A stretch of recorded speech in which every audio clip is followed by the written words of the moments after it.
Karibu. Hujambo na karibu tena, hapa ni Mia TV, jina langu ni Wilson Maina. Na kama vile tulikuahidi ya kwamba tutakuwa tunaweza kuzungumza maneno ya Biblia, maswali ikija tutaweza kuzungumzia, na pia tutaweza kuelimishana katika masomo ya Biblia. Pamoja nami niko na mchungaji, tamwalika ili aendelee kutufunza maneno ya mafunzo ya Biblia. Karibu sana mchungaji. Asante. Yes. Siku ya leo nimekualika tena. Asante. Na ili tuendelee kuendelea kutoka mahali tuliachia. Pengine ningetaka tukianzia uwe ujitambulishe jina lako ndio watu waweze kufahamu vizuri. Asante sana mtazamaji na msikilizaji wetu. Kwa majina ni Pastor Kuria Ezekiel Karanja. Zaidi ya yote nimeokoka Kristo ni Bwana. Amen. Amekuwa mwema, mwaminifu. Na pia amekuwa Bwana katika maisha yangu. Amen. Amen. Amen. Sijui huko Wings of Life umekuwa namna gani mchungaji? Katika kanisa la wana mabawa ama Wings of Life. Tunamshukuru Mungu kwa wema wake na fadhili zake. Amen. Amekuwa mwema. Amen. Na msaidizi wetu. Amen. Tunashukuru kwa sababu ya kukubali mwaliko wetu.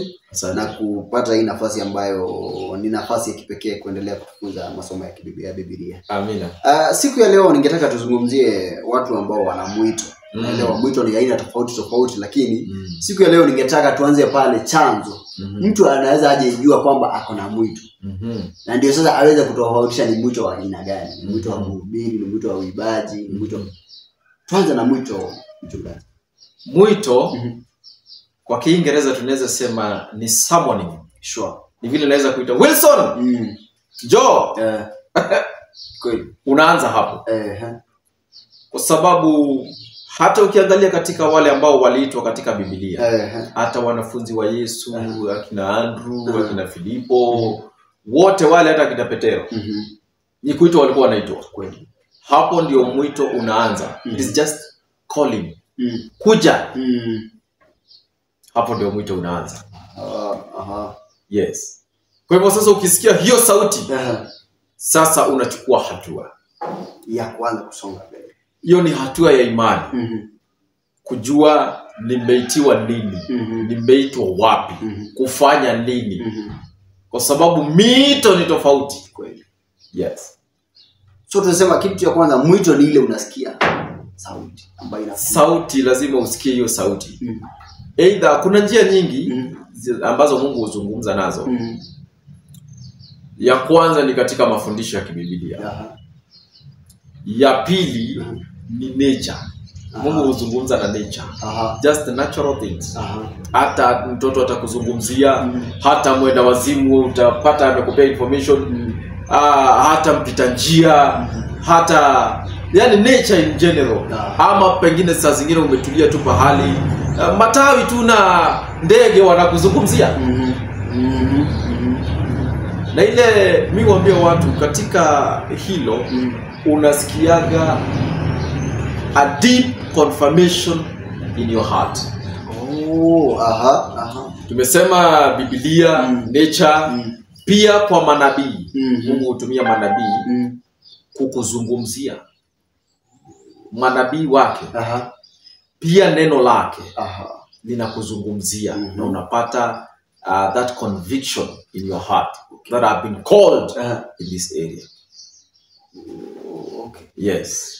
Hebu turudi hapo tu kwa mwito. Mtu anaweza sikia sauti za aina nyingi ama aone kitu tofauti, hata manabii anaweza mnenea kwa njia nyingi.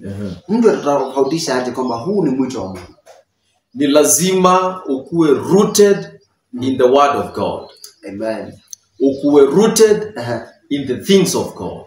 Amen. Ukue rooted in the presence of God. Amen. So it confirms to you kwamba ni Mungu ananizungumzia, kwa sababu lazima ukue ndani ya Mungu. Kwa sababu sauti ni nyingi uzungumza. Sauti ni nyingi. Tunapataga mtu anasikia mwito, lakini kwa sababu hayuko rooted in the word of God, hayuko rooted in God, in prayer, in reading the word, in studying, in knowing the things of God, anapata ufunuo wa mapepo. Na ndipo unapata cult zinaanza. Cult huanza hivyo. Anasikia sauti lakini ile sauti amesikia ni ya pepo. si ya Mungu. Sio ya Mungu. Anasema nimesikia mwito. Na mwito wangu ni watu wakuwe wanabatizwa na bendera. Ni watu tukue tunatoa nguo zote tukiomba. Kweli. Hiyo ni diversion ya mwito. Hata zile cult zote zishaanza. Watu walianza vizuri kumsikia Mungu, kusoma neno, wakafika pahali wakatengana na Mungu, wakakaa mbali na yeye. Lakini kwa sababu Mungu haondoi ile kitu ambayo iko ndani yako, kwa sababu umekaa mbali na yeye, nayo mapepo yanakaribia. Unasikia mapepo yakizungumza. Yes, unasema ni mwito. Lakini kweli pale hakuna mwito. Hakuna mwito. Ule ni mwito wa mapepo. Study the historical anything cultic. Study the history. Tapata walikuwa watu ambao wanampenda Mungu sana. Hata Muhammad alikuwa anampenda Mungu sana. Yes. Akakaa mbali na Mungu, akaanza kusikia revelation zake. Akapeleka katika akadivert the purpose. The purpose of the calling. Kwa sababu calling na purpose ni tofauti. You are called to fulfill a purpose. What is a purpose? A purpose is the intended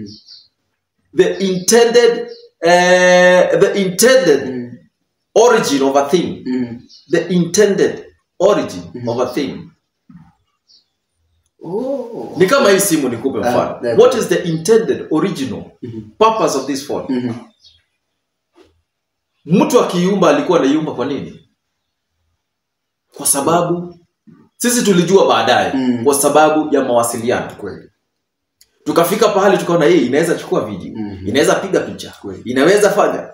Kwa nini? Alitupia ile manual. Kwa hivyo manual ya calling to fulfill a purpose. Sure. It is God who is with it. Okay. Yes. And let me talk about this. Watu wengi ambao wana mwito. Tuseme ni ule mwito wa kusema mimi nilisikia kwamba ninaweza hubiri. Mimi nilisikia kwamba ninaweza imbisha. Mimi nilisikia kwamba nimejawa na nguvu fulani. Hiyo ni mwito kweli? Ni mwito. Ni mwito. Lakini lazima uchimbe. Na utauchimba aje? Utauchimba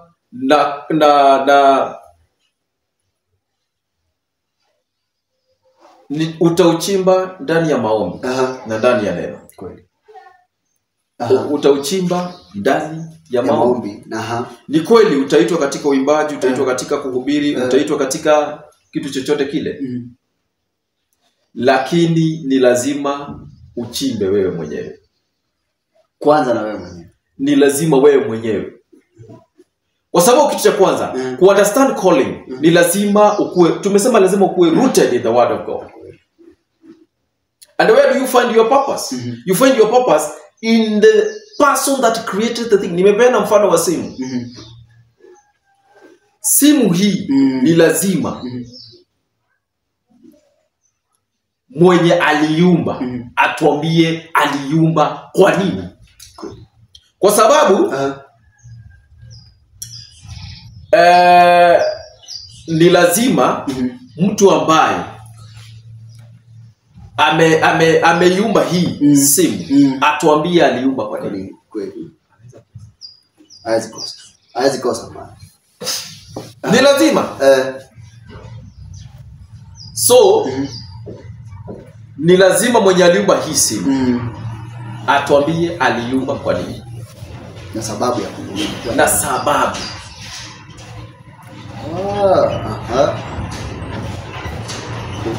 Ya kuumba ilikuwa ni gani? So you find you are calling in the Lord which directs you to your purpose. Yeah. So ni lazima umtafute ambaye alikuita.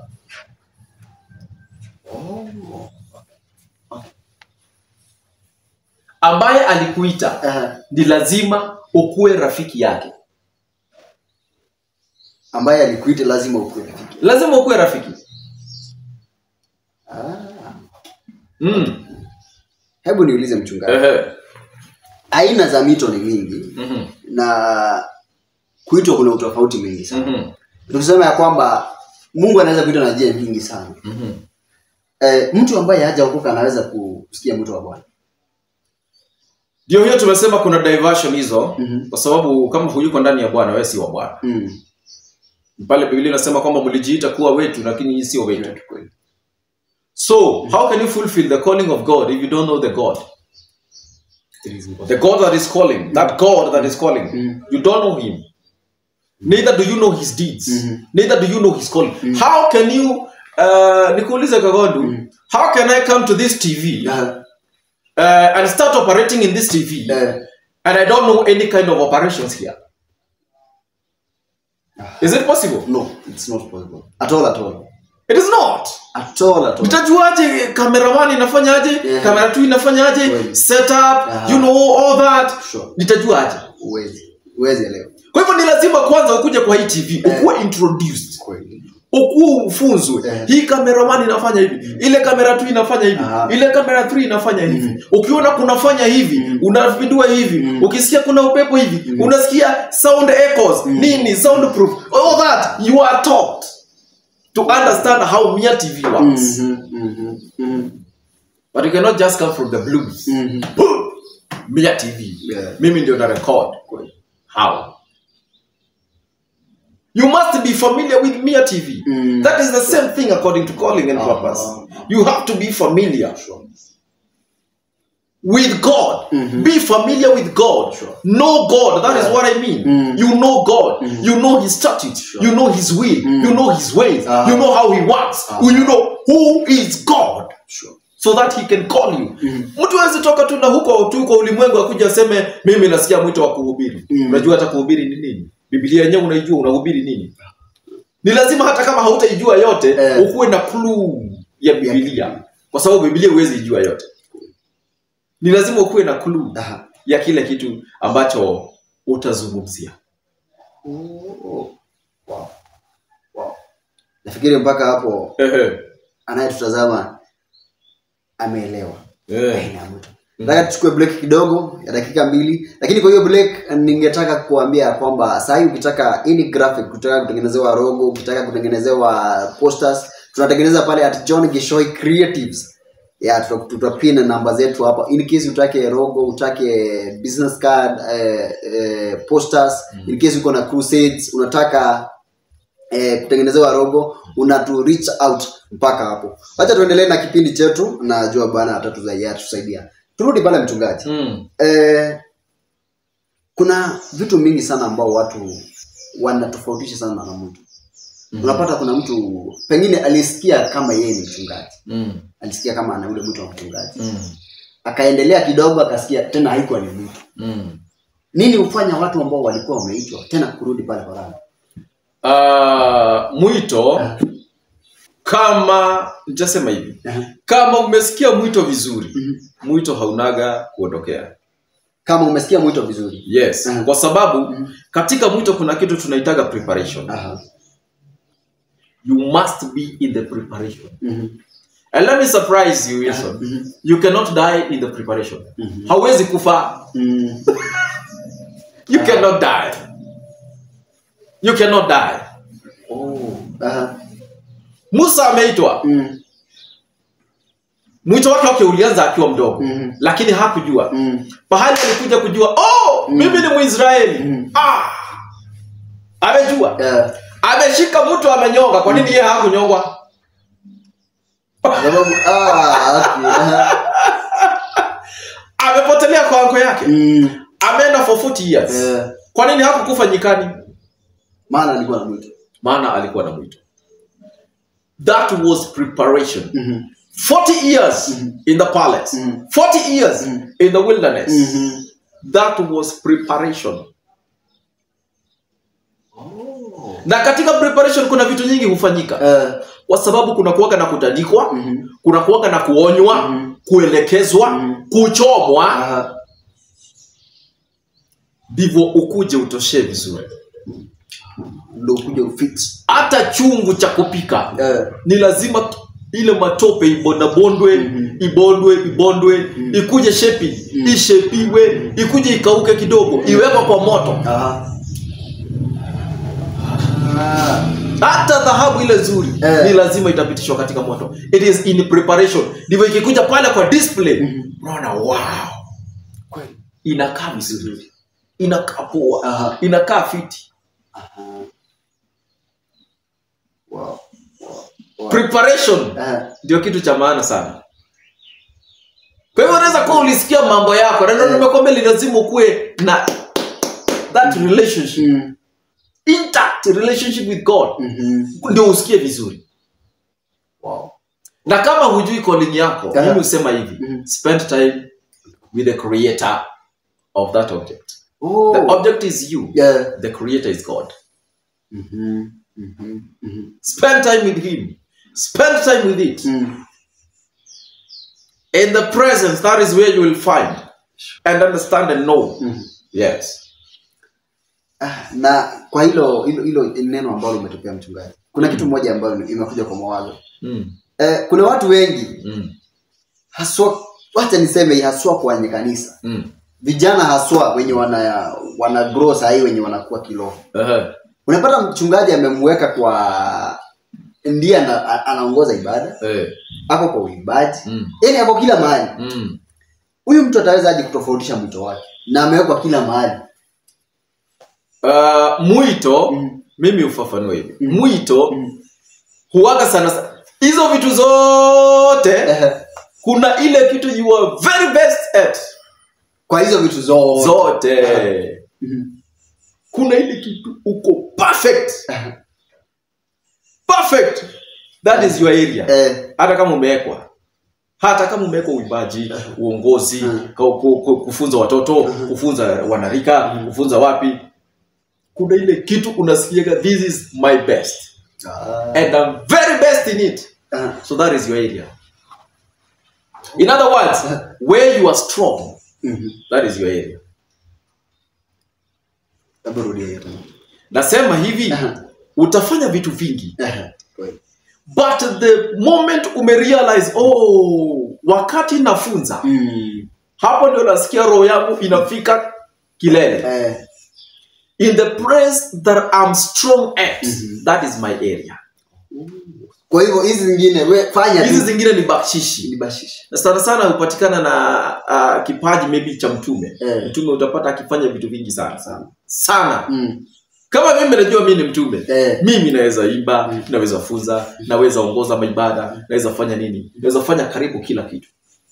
Uende uko kwa instrument, ndio uko kwa ibada. Vyombo nitakusetia mpaka usikie, okay, sio kuringa na ringa. Sio kuringa.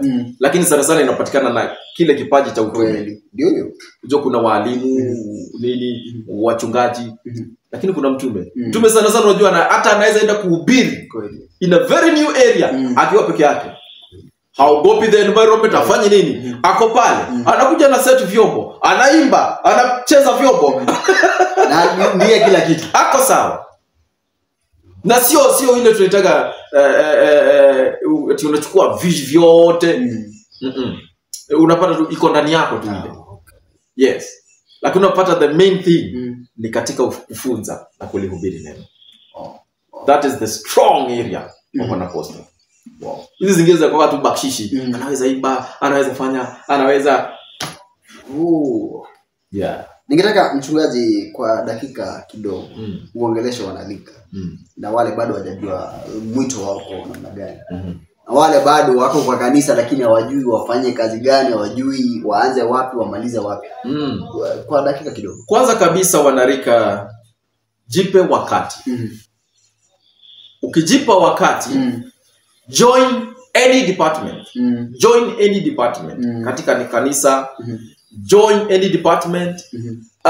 Either ushering, either uimbaji, either tuite protocol, either kuosha makanisa, ama kufunza watoto. Join any department you feel passion in. Na ukisha join, hapo endelea kumtafuta Mungu. Atakudirect to your perfect calling, your perfect will. Kama mimi nilianza na kucheza vyombo kanisani. na nikajoin choir. Nilikuwa mwanarika tu. Nikajoin choir. Nilipokuwa pale nikasikia mwito wa kulisoma neno kwa undani. Kwa sababu nilikuwa nasikia mahubiri hayanishibishi. Ukahitaji ule mwito. Nikahitaji kulijua neno zaidi. Nilipokuwa najifunza neno kwa undani sana. Nafikiri nimekwambia tena hivi. Najifungia kanisani usiku, naomba sana. Nikishaomba najifunza neno sana. Chapter by chapter. Nafungua chapter by chapter, taking notes. Chapter by chapter, taking notes. Nikakuja nikarealize kumbe Mungu ameniita katika kuhubiri na kulifunza neno. God confirms where Psalms inasema kwamba once you have spoken, twice I have heard. So God speaks more than once. And whenever God is speaking more than once, it is a confirmation of your calling. Nakumbuka hata wakati mmoja tu tulikuwa na rafiki yangu kama wewe vile tumeketi hivi. Tuko kwa hoteli. Tunakula mapochopocho. Msichana mmoja akatoka na huko. Hoteli ilikuwa imejaa tu capacity. Palikuwa tu na kiti kimoja kimebaki kwa meza yetu. Atakamwambia njoo utujoin. Keti hapa kuna kiti. Akatuambia habari yenu wachungaji. Sikuwa mchungaji. Mara moja nikasikia ndani yangu confirmation ya Mungu. Ameconfirm. Unasikia that conviction. Na hiyo wakati nilikuwa naombea, je, Mungu umeniitia nini? Mungu umeniitia nini? Hiyo sasa naomba, nasikia mwito wa kufunza neno. Nilikuwa nafunza, lakini nilikuwa nafunza ile shalo. Sasa zingine unapewa ibada ya wanarika ya asubuhi, ile ya saa 1, saa 2 hapo, unapewa ibada ya wanarika, unafunza kidogo, unasikia nafunza. Lakini sasa Mungu akaconfirm. I got deeper in it. I got deeper to understand the word, to understand calling, to understand what, to understand this. Kitu ikiletwa kwa moyo wangu na Roho Mtakatifu, na chimba najua hiki ni nini. Hata wa leo I cannot be shallow. I have to dig the word of God. What does the word say? How? From when? Where did it start? You know? Sio tu kuwa na scripture moja. You can have even more than 100 scriptures. Hallelujah. Wow. Yes. Umefanya nikafikiria kuhusu kitu ambacho unaishingi kuniambia mara mingi. Na nikataka niulize hili swali tunapomalizia mchungaji. Watu wengi haswa niseme wa kanisa la dini, nikuwe specific, kanisa la dini, wanaenda shule ndo waweze kufunzwa kuendelea na kufundisha, ama kama ni uimbaji unaenda shule unafunzwa uimbaji. Hebu zungumzia hilo mchungaji. Kaka nitakwambia hivi. You can never be taught how to teach. You're only given guidelines. Calling is internal. Calling is internal. Na mimi hukuambia hivi. Hata Bible school nilienda, lakini nilienda kwa sababu ya kupata cheti cha kufunza. Hicho cha uchungaji. Ndio hiyo. Ati mimi nimesoma theolojia, niko na doctorate, niko na PhD. Na hiyo ni kulingana na katiba na sheria ya Kenya. Na hiyo jambo la pili, nilisoma kwa sababu ya serikali. Ndio hiyo. Mwito wa kufunza na kulihubiri neno uko ndani yangu. That is something inborn. Cheti cha kwanza, nikiketi na wasomi na kuwa msomi. Kitu cha pili, serikali ikiita ambao wamesomea theolojia na simama, natoa cheti changu. Hauwezi, nirudie hiki, hauwezi kufunzwa mwito wako. Mwito unakuwa inborn. Sisemi kufunzwa ni vibaya, watu wasinishike vibaya. Nasema hivi, hauwezi toka tu kwa bush, atuende shule ya theolojia ndio ukakuwe mchungaji. Haiwezekani. First of all, find your calling and purpose. First of all. Find it. Nitasema kama vile mchungaji mwingine hapa watu hawampendi, sitamtaja jina. Lakini anasemaga hii theolojia yote hii ni sarakasi. Yote. Mwito uko ndani yako.